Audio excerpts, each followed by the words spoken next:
Going live. You're live. All right, ladies and gentlemen, welcome. We are officially live. We're just going to wait literally 20 seconds for the last couple of people to log in. But for those of you who are on, yeah, welcome. We hope you can enjoy it.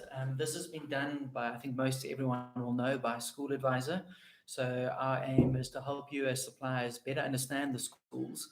So at the end of the day, that you can get better at effectively selling to them.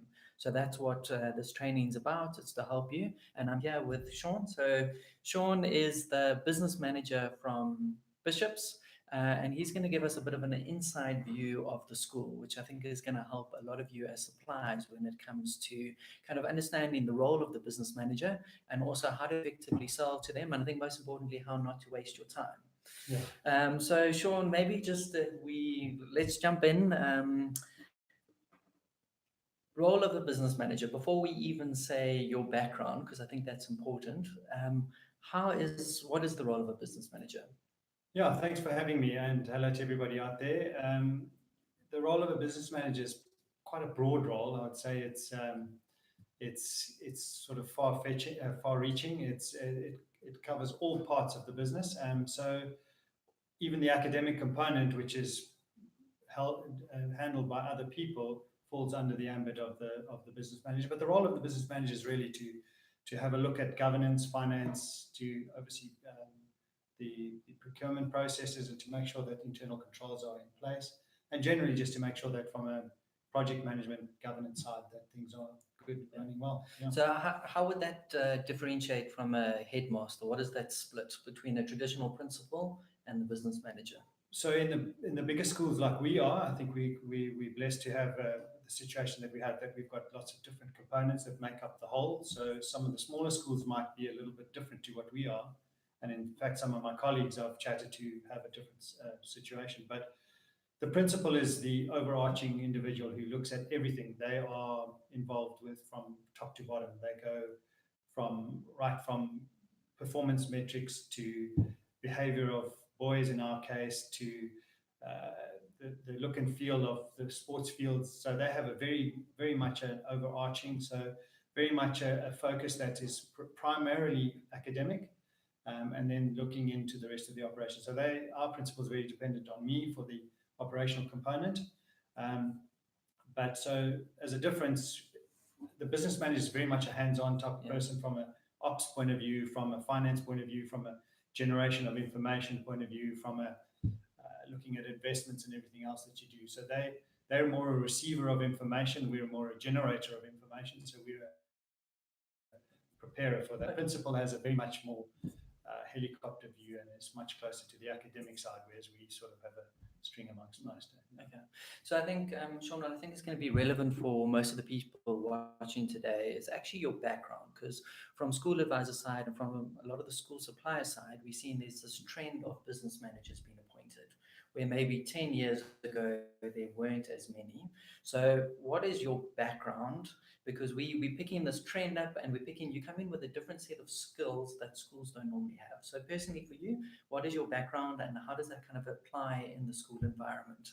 Yeah, I have quite an interesting background, I think. And I think if I look at my colleagues around the table that I meet in the southern region, when we do meet, it's quite a motley crew, I think. But there's an overarching thread. Beanie is the core. So I'm a chartered accountant, and I did my articles at one of the big five, I think it is now. And then from there, I went into being a finance manager, which was very helpful. I did that for a short while, and then I went off to the UK and worked in London at a large leasing bank, which was great for a little while. And then I came back to follow my passion, which was manufacturing. So I got quite involved in manufacturing, and I worked in the operations side of a business for quite some time, which I thoroughly enjoyed. And out of that, I became a bit more of a sort of a costing, analytics, and strategic sourcing sort of expert, if you can call it that. And then I worked for a consulting company, which was then Pricewaterhouse Consulting, and later became IBM. And then I went on my own. I thought there were some quite nice opportunities to go and do this. So off I went on my own. And then I was doing a project at a large FMCG company, and they quite liked the work I did and made an offer for me to come in and set up a shared service for them that was here in the Cape, and who would say no to that? So I came here and set up a SAP shared service for the Cape companies of that company. And yeah, then after that, I became the FD, acting FD of one of the divisions, which was fantastic. And it was very manufacturing and very cutthroat. And FMCG environment's a great environment. So, and then I saw this advert and I knew the chairman of council and chatted to a few people. And I think I'm a bit of a boy at heart, so I thought maybe a boys' school would be, yeah, would be okay. But yeah, so here I'm at Bishops, and it's a fantastic environment. It's definitely different to the corporate, and the money's different, and a lot of other things. The corporate structures and the governance structures are all different, but it's a wonderful environment. Yeah. Okay, so and how do you think that's kind of corporate? Because you've got a variety of experience. How do you think that applies within the school environment, and why is it? I think why is it so needed? Because I think we've seen these business managers, and they're not the normal school background, worked through school, started as a teacher. So how does your experience apply to the school environment? Yeah, I think if I look at what I draw on the most when I'm here at Bishops and what I've used the most to make a difference is probably my sort of strategic sourcing, my corporate background, where you negotiate deals a little bit better. You're a bit tougher. I think schools are quite willing to accept the sort of status quo, whereas in the corporate environment, you fight for price, you go to tenders properly, you do a little bit more sort of thorough investigation on what's in place. So I think also from a governance and internal controls, I think it's sort of entrenched in you from your article days through to your sort of shared service days, in my case, that really do have a big impact on how. So I think the fact that I did a little bit of consulting helped me a lot, because I think the school is quite a political environment, and it's so I think business managers have just got a broader, tougher view of the world that they are willing to sort of take on, and I think that makes the difference. Yeah. Yeah, and I think that's something kind of the viewers will be interested in. Is I think we're always surprised at how little negotiation happens within schools sometimes, or how bad procurements sometimes can be, just because they don't have the experience. Sounds like your experience is very much in line with procurement. Is that something that should be a good thing for our suppliers when they come talk to you, or how does it should help them a bit? I'm guessing because that kind of broad level of experience. Yeah, I think schools are cost conscious. So I think traditionally schools sort of less is best, and I think some of us have moved away from that. You look at a value proposition. So sometimes you get a bit more from a supplier. Price always counts, but I think you have to look at it holistically and say that sometimes it's more about the overall value proposition and the total cost of ownership. So we look at it a little bit more long term.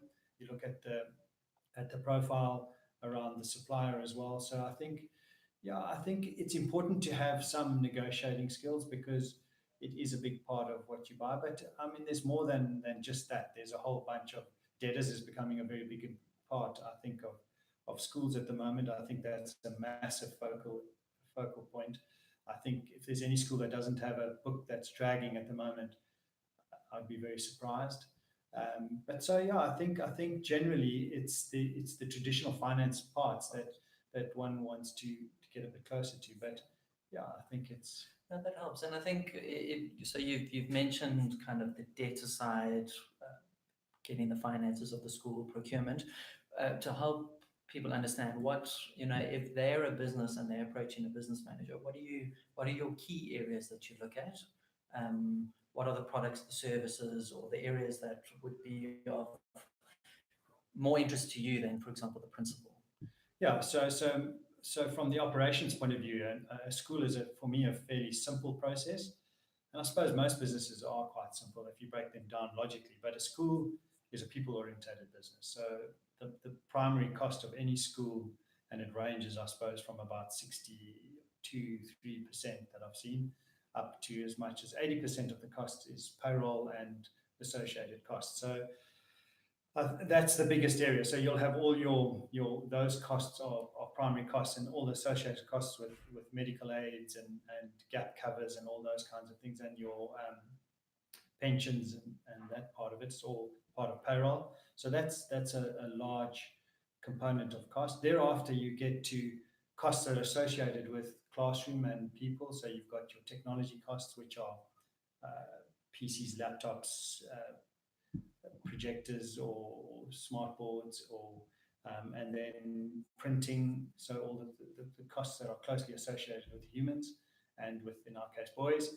And then you get onto the broader side of things. And obviously, if you're a school like ours, which has got large grounds, your grounds contract is big. We have security. Security is a massive part of any school. I think even if you're a little school, security is large. So then you get into maintenance is a big part. We're 170 years old in March this year. So I think Happy birthday. there are a couple of things that you can't make pretty anymore, and it's inflation on maintenance is massive. So those are very big, challenging areas for schools. And schools are either very beautiful, you can see they're well manicured, or very tatty, and I don't think there's too much in between. So I think it's a fairly, for me. And then if you've got boarding, cost of food and stuff like that is a major component. So then the balance of procurement are the smaller amounts, which are very, very important, but you need to make sure you manage them. But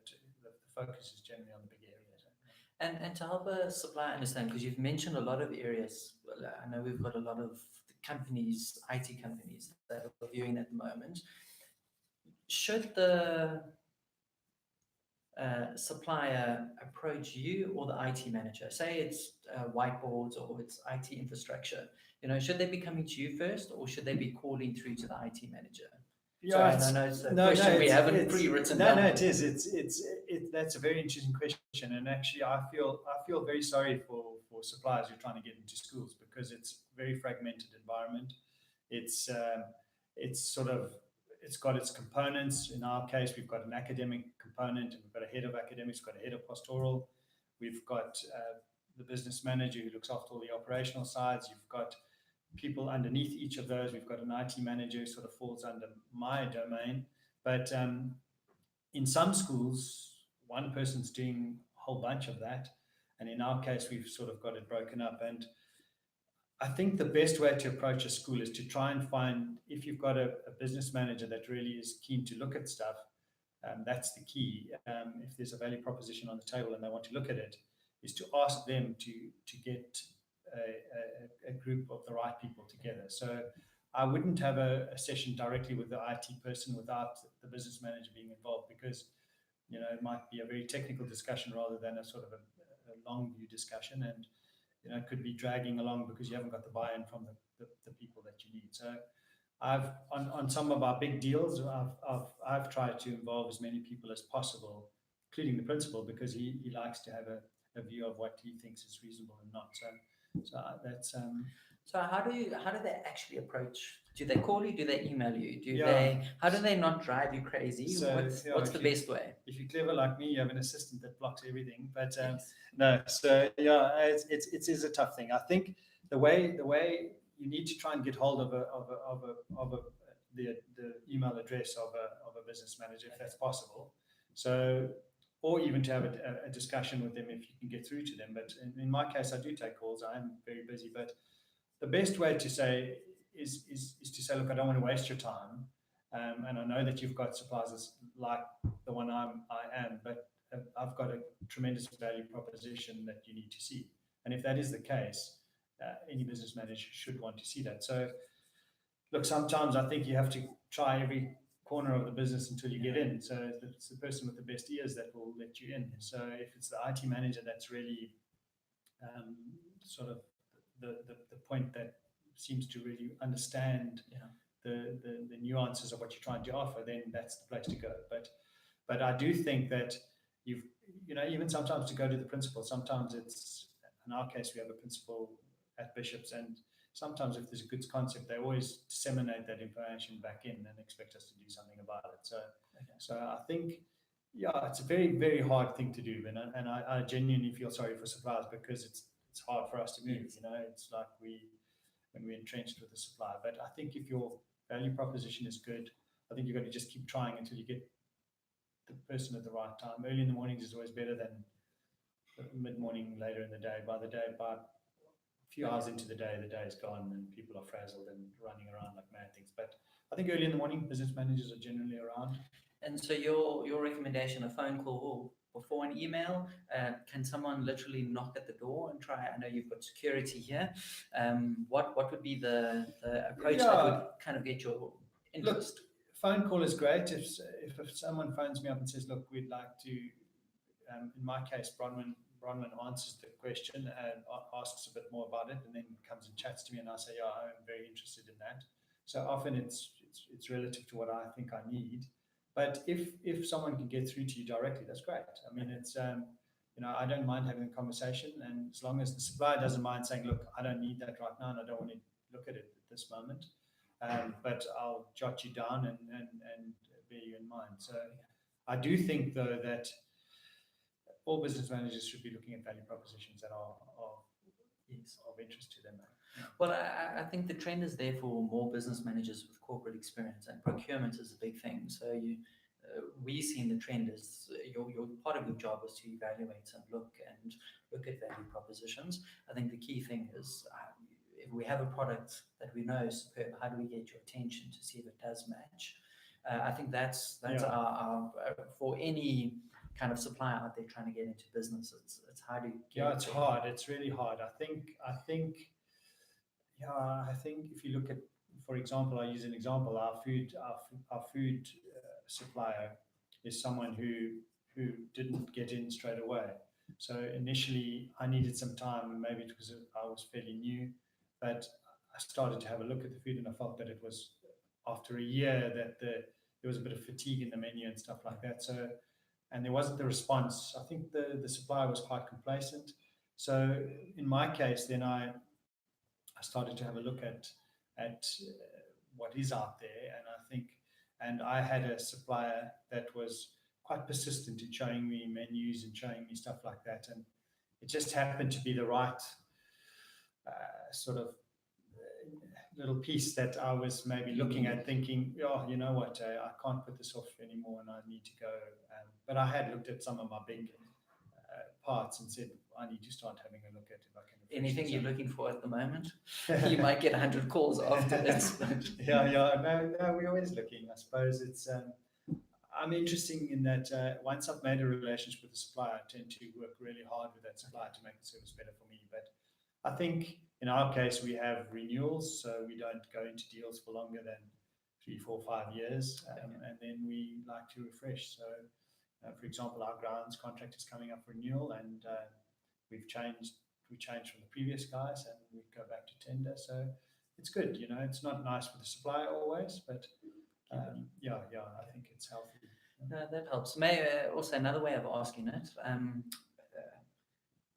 what does not work for you approach-wise? If a supplier is going to approach you, what is the way not to do it? What is that thing that kind of pulls your hair out?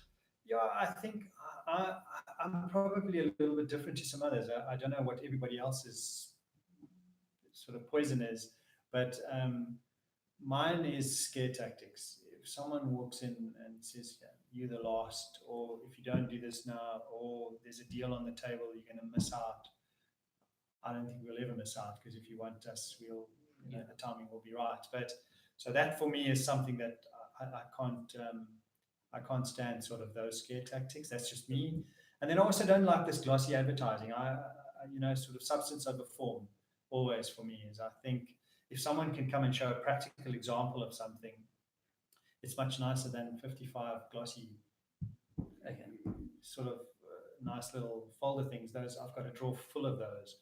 And, we just don't have the time necessarily to read through all that. You want a short, sharp summary of what it is and what the benefit is, and that will sort of jolt your mind and say, okay, that looks like something I want to find out. And is that like a paragraph or a page, a short, sharp summary?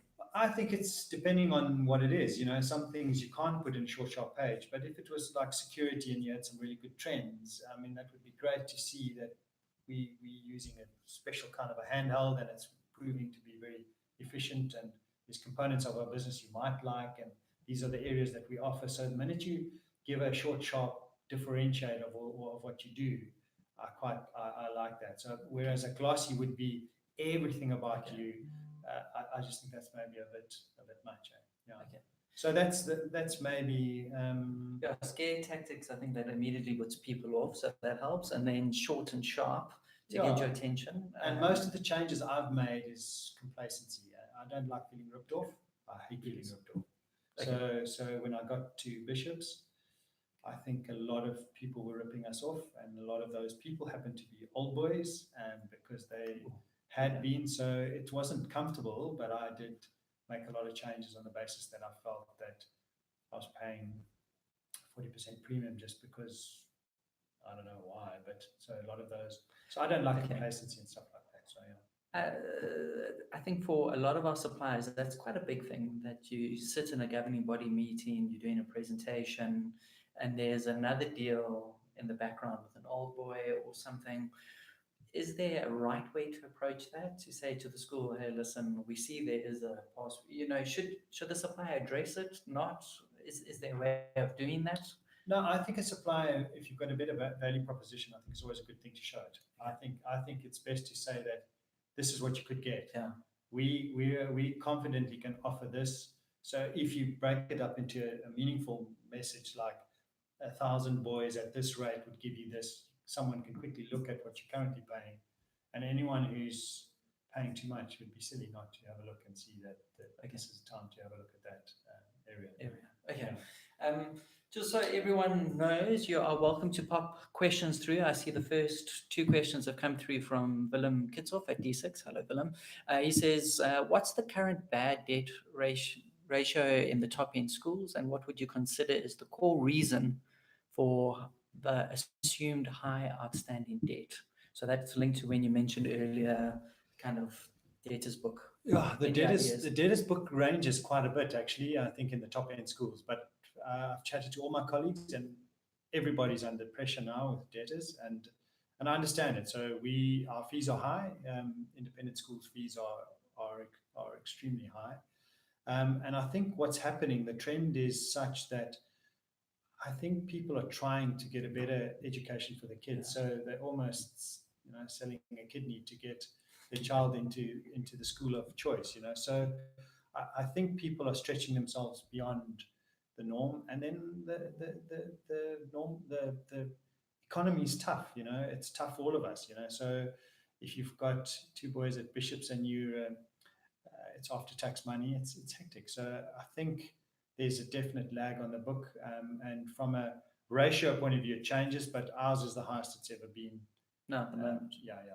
Okay. So in terms of drag, so we're getting payment, but generally people are paying a little slower. Economy is slow. Yeah. Okay. I know I heard from some of other sources that their non-payment rate was about 8%. So that was quite interesting to see for some of the more top-end schools. Yeah, I think your year-end position is the key one, because you work really hard to see who's outstanding at that point. But at any point in time, our terms have changed quite significantly. We had quite a short first term this year, which means that there's a much bigger drag on the book. It's interesting. We started later, and it's just interesting dynamic that the cash component is just timed differently. So I think you have to be quite careful about that. But I think your delinquents are your delinquents, and that proportion has got higher. Yeah. Okay. And things are delayed. I suppose it takes quite a while to sell that other kidney to get the money in. Just so everyone knows, you are welcome to pop some questions through. The kind of formal component, we've got one or two last questions, but if you have any questions, now is your time. You can either WhatsApp through, or you can post it onto YouTube. You need a YouTube account to post here, so if you don't have, you're welcome to WhatsApp the numbers on top of the comment field. We have another question here also from Willem. Seems as if schools are spending lots of time on fundraising initiatives, but not necessarily spending enough time on proper data management. So is there, within the private school environment, fundraising, is that key? Is that a growing, is that something that as a school, private schools are actually dependent on? yeah, somehow there's this frenzy in schools to compete with each other as far as facilities go. So there's this ongoing, it's kind of perpetuated that schools want to reinvent themselves, new principals come in, and each time they want to sort of be a bit more progressive and do a few things. So fundraising is a massive part of independent schools because, especially in the case that if you're a PBO like we are, you're not a school for profit. You've got a break even budget, so you don't put too much surplus, you don't aim for too much surplus. So we do make a surplus, and it's quite good practice to put that back into the running of the school. But he's quite right. I think people should focus more on their knitting, and I think more and more now that people should be focusing on their debtors. I agree. It's an area that's primary focus, and fundraising generally they do. It's not the same team of people that are doing fundraising to the team of people that are managing the debtors book. So So in our that's case, not a business manager role, fundraising. I'm very involved in the projects, the key projects. So I've identified some of the things that we'd like to have, and as a school, I helped facilitate that process. But so fundraising, they have trust offices or they have fundraising offices and stuff like that. But hopefully, it's not pulling away too much from them. And but debtors has to be a part. And I think more and more schools are going to look at sort of pre-acceptance criteria before they accept Okay. those colleagues. Yeah. All right. Um, I hope that answered the question. I know. no, thank you. So if we can just jump one back, business manager role, at the moment we've seen it in the private schools. In your sitting around the table with other business managers, is it something you expect we're going to see more within private schools, more within government? Is it a growing trend? I think it is. I think schools are under more and more sort of pressure to around governance, and I think around sustainability. I think, and the role of the principal is too broad for them to take that on. And sometimes if you have a person, schools now are not businesses, but they've got to be run like businesses. So you've got to start putting all those measures in place to, and all the big schools in Johannesburg that my counterparts have got very similar roles to myself. They do vary slightly, but I just think that you need better reporting, you need better governance, you need all those things, and I think times are changing in South Africa, and I think at schools as well. I think people are dependent on there being a lot better governance, and so I think the role is going to keep growing. I think more and more people will invest in business managers, and yeah, I hope it's been beneficial for those that have. Yeah. Okay. We've got another question that's come through. Do you work directly with a legal officer, like a legal advisor? Do you have someone on the books? Is that a governing body post? Is that Yeah, an yeah, employed yeah. person? We have one on our governing body, and we have 100 parents that are legal, and not quite 100, but we've got many people that we have access to. But it is a problem. If you want to do something properly, you've got to do it for fee. Legal fees are very expensive, and I know there are models that allow you to sign up with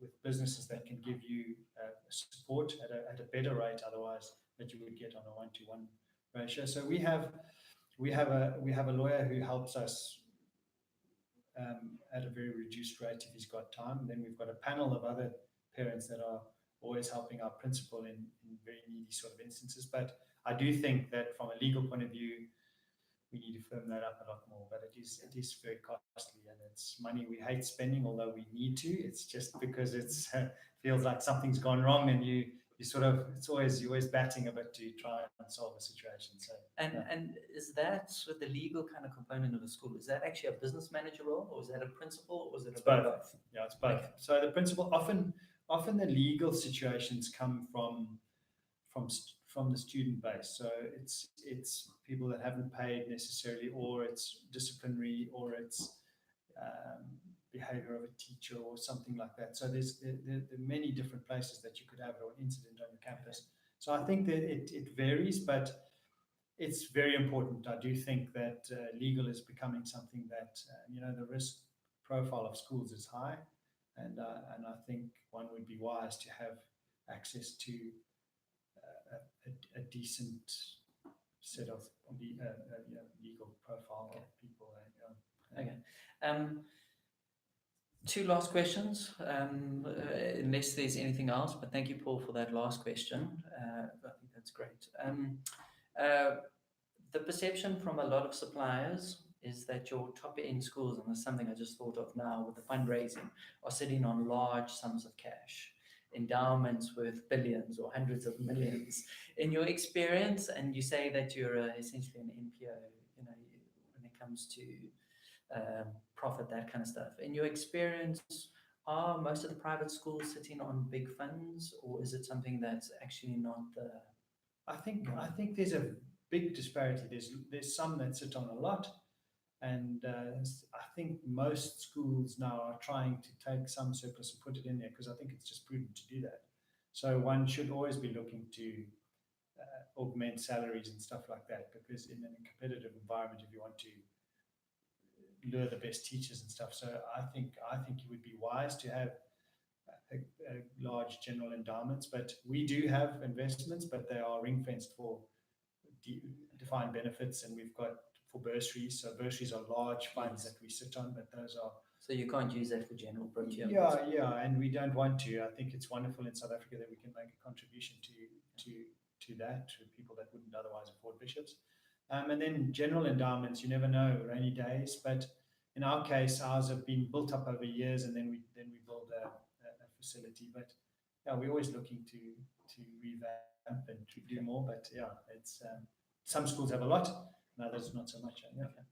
Sure, no, that's been very helpful. So last question, what is one thing you would love to tell suppliers out there? What's the one thing that would make your life easier as a business manager? This is your opportunity to make sure when they come knocking on your door, they do it in a way that makes life easier for you. So what would you like to share?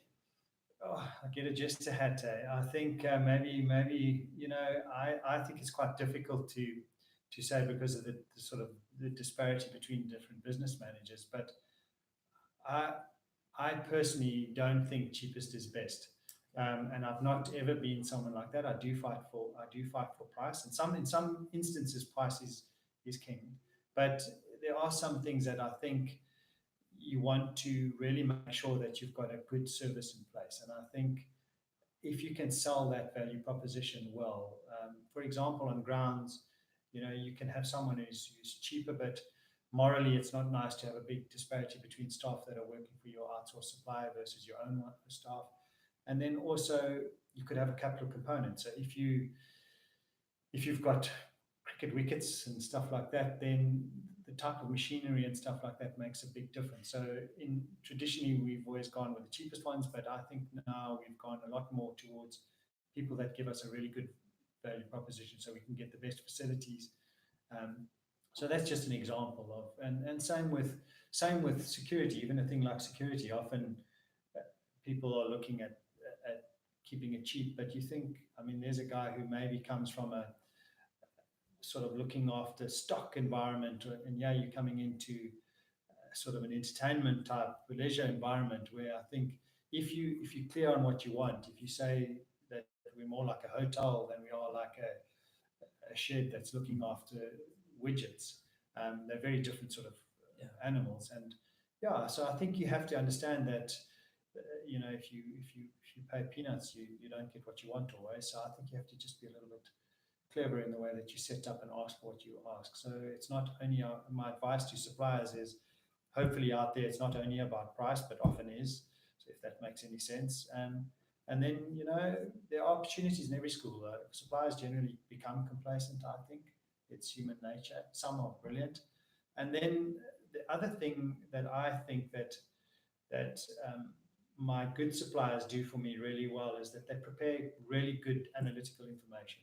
So they show me trends, they show me what the market's doing, they're showing me where I am relative to. I can go and test that information, but it's very helpful to see where they're positioned and how they're doing. So I think as an entry process as well, it would be quite nice to show some of your current successes and plot those for business managers to see and say, look, this is where we're competing and how we've successfully helped some of our other clients, and have some references that you can find. Don't ask me speak to my suppliers. So some of my suppliers have asked new people to phone me, and I've had quite a few phone calls around a couple of things. And if you've done good work for someone else, it's a great way to get into a new place. And are you happy to pop around to another school to go see what's been implemented, or would you rather them call you? Or you look, I mean, if it's something that I want to see, I've gone to lots of places and looked at things specifically. So not only schools, but I've been to universities and places like that. So I think it's always nice to see something in action.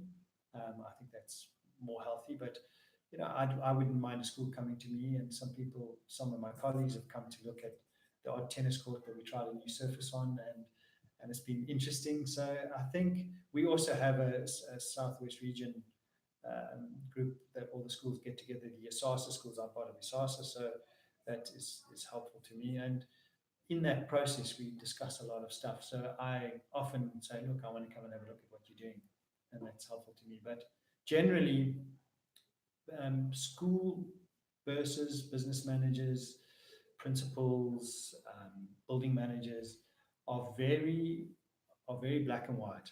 They either love it or not. So they'll either be very complimentary of a supplier or very derogatory around a supplier. And I guess you've got to make sure you stay out the mire and in the other side. But that's the way that I think word of mouth in this environment is very, very strong.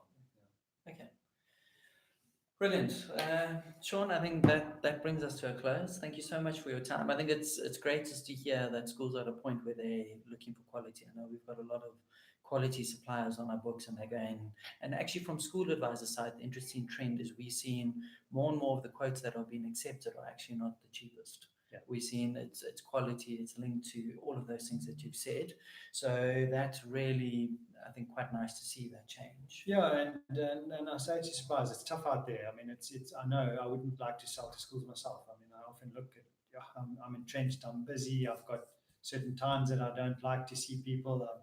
So I think you just have to be persistent, and I think it's the manner in which you come across. Yeah. If you get someone at the right time and you present something well, then I think there's great opportunity. So don't run away after the first no, because it was probably eating a bad mushroom on that day. Yeah. All right. And for Sean, he likes morning calls. Just putting it out there for everyone, not too late in the day. 7 is fine. 7's fine. Yeah. Yeah. Sean, thanks so much for taking time out. Really appreciate you. I hope for our viewers out there that you got a bit of an inside view of the role of a business manager, just from your experience. So thank you. Yeah. We Thank really you to the appreciate suppliers. We need you, and we appreciate you. You guys make the difference out there. So without you, we have nothing. So thank you. Okay, so from school advisor side, thanks for everyone who listened in. One last thing, it's interesting to see that views of other schools is key. Please remember, if you're not yet got reviews on your listing on School Advisor, put those in. But other than that, thanks so much for your time, and we hope you can crack open the business managers of the top schools. Good luck. Sean, thank you so much.